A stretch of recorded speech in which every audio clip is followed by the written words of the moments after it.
Welcome to today's edition of BOBCAST, where we will discuss depreciation. Today we will discuss the changes made to depreciation by the One Big Beautiful Bill.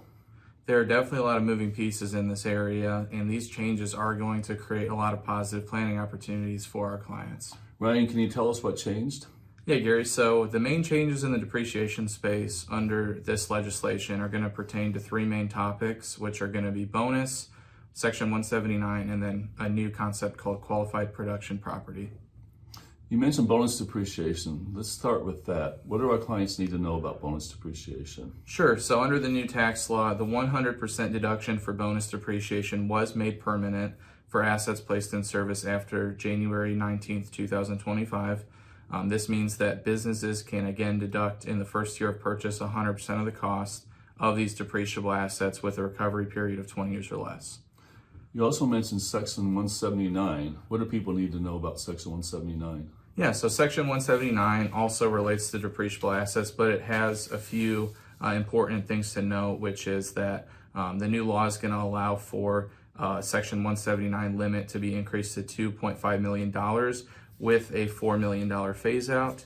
And that important thing to note is that Section 179 cannot be used to generate or increase a loss, but bonus depreciation can.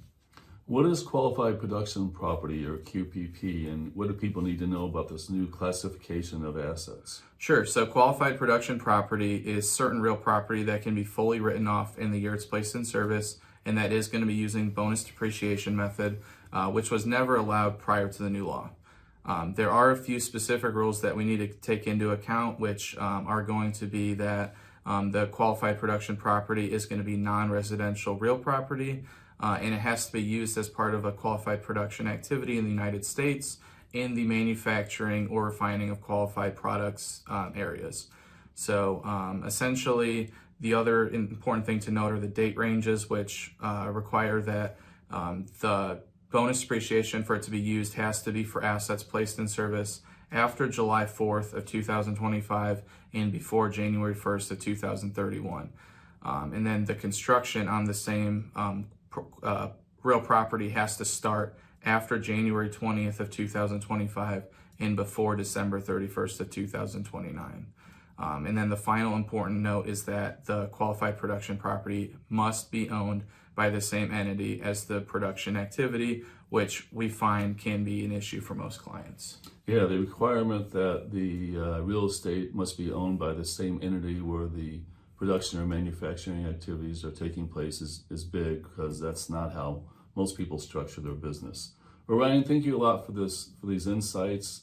As always, we recommend that you discuss these changes with a member of our team before you make any big decisions, because all these changes, the impact of these changes can vary based on each client's specific situation. Absolutely. Thanks, Gary. Thank you for watching this episode of the BOBCAST. Until next time.